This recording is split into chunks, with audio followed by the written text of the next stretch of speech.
Imagine, kung mapapatalsik natin sa pwesto yung Rambo na yan at mailuluklok natin yung ating bagong puppet.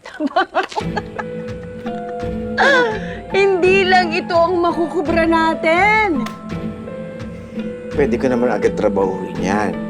Ayaw mo na shortcut eh. Isang bala lang yan. Ano, papatayin natin si Rambo katulad ng ginawa natin sa buong pamilya ni Eduardo? Oh, mababawasan naman ang fun and thrill. Alam mo, nandito ako sa punto ng buhay ko na naghahanap ako ng excitement.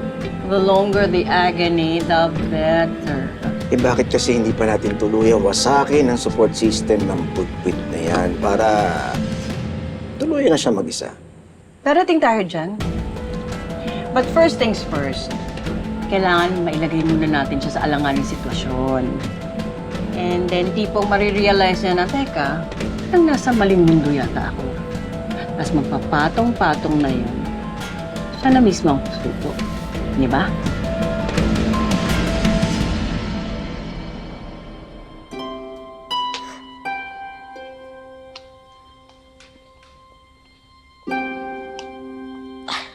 Oh, Rambo, how was your day? Kumusta ang unang araw mo bilang barangay captain? Maganda naman po. Madami na din po akong nakilala mga bagong kaibigan. Marami na rin po ako natutunan. Nakakapagod nga lang. Pero worth it naman po. Masaya ka ba talaga? Bakit parang hindi yun ang nakikita ko? Iba yung nararamdaman ko. Rambo, magsabi ka ng totoo. May problema ba? May gusto lang po kasi akong sabihin sa inyo. Oh, At kailangan niyo pong malaman. ano yan? Ano yung gusto mong sabihin?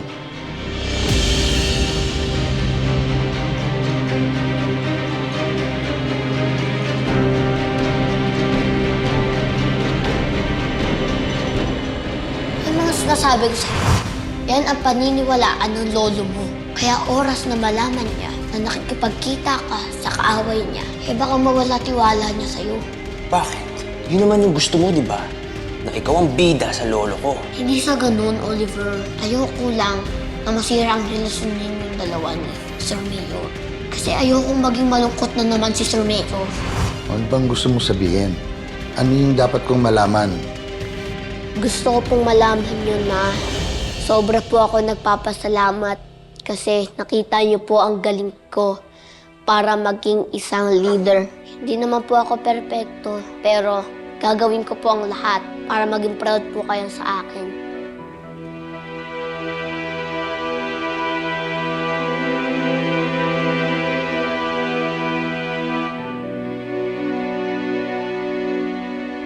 Akala ko talaga, isusumbong na ako ng Rambo na yun sa tandang Eduardo na yan. Buti na lang, Nay. Duwag naman pala yun. Wala naman palang binatbat yung hayop na yun. Kaya nga, lagi kong sinasabi sa'yo, mag-iingat tayo. Kung mamaya dyan, mabuko pa tayo ng Rambong yan. Hindi na nga natin maututan si Sir Eduardo, kalaboso papagsak natin. Nay, o ba, hindi mangyayari yan. Bukas, Nay, simula na ng pagbagsak ni Rambo. Tignan lang natin kung makakabawi pa yung epal na.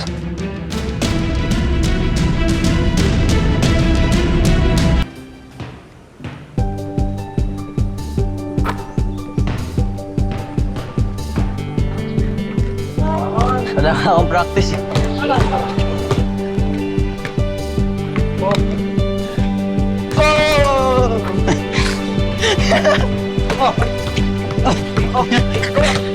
Kunin mo! Kunin mo!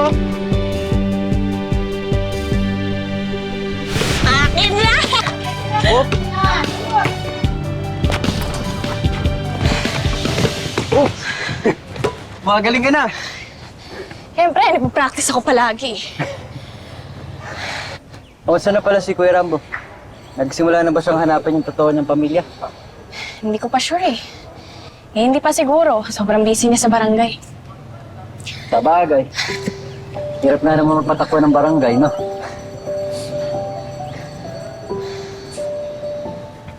Oh, punas ka nga. Para ka nang galing sa kanal, eh.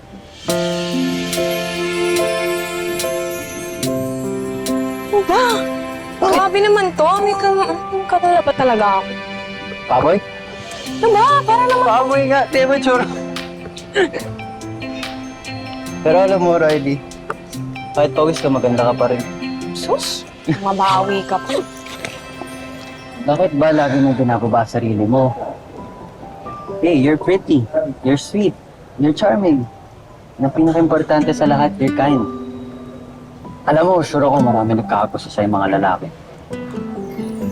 Saan po sa school, no? Dito sa Barangay 20?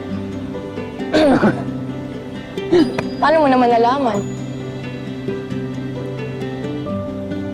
Nga naman kasing lalaki hindi magkakagusto sa isang tulad mo, Riley. Totoo yun. Eh, paano ba malalaman ng isang babae kung gusto siya na isang lalaki? Alam mo, pag binigyan ka ng flowers na isang lalaki, sabihin ng special ka sa kanya. Tandaan mo yan.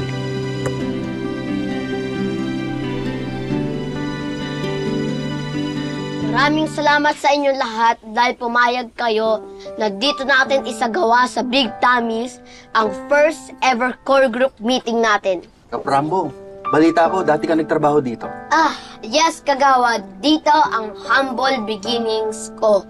At di kayo kinakaya kasi kung wala tong restaurant na to, siguro wala akong ngayon sa harap nyo. Uy, sorry Caps ha. I don't usually eat calendaria foods. Pero kasi since sinuggest mo na i-try natin dito, pumayag na rin ako. Nako, hindi kayo magsisisi. Ang sarap ng pagkain dito. Hindi lang yun. Malinis, affordable, at lutong bahay. Exciting ako Ladies and gentlemen, hello, hello. Kayo, sit down, sit down. It's so nice to see many familiar faces. Tama ang sinabi ni Rambo na dito nag-umpisa ang kanyang political career. Tsaka masarap din ang food. Nakikit po. Hindi ko na mahintay ang mga pagkain dito. Gusto ko na masubukan. Huwag po kayo mag-alala.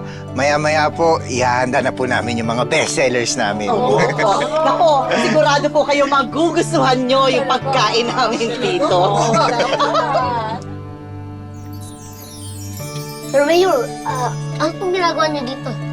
Mabawi lang ako. Kasi wala ako nung unang araw ng pagiging barangay captain mo eh. Basta pa, gusto rin matry ni Sir Oliver mo yung mga pagkain dito. Totoo yan. Kaya nga pinahanda ko na yung mga order namin eh. Paano, sabi pa naman ni Lolo, masarap daw dito. Oo. Kaya panigurado, mag-e-enjoy ako. Lalo? O siya, maiwan ko na muna kayo. Pagpatuloy niyo na yung meeting niyo, Rambo. Dito lang kami. Ha? Okay po. Sige po, Sir Mayor. Sige po lang. Sir, pag may kailangan din, Sir Sige po. Handa na natin. Kakain na kayo, ha? Sige po, wait lang po. Gustuhan nyo to, sigurado ako. Paborito ko to yung pagkain.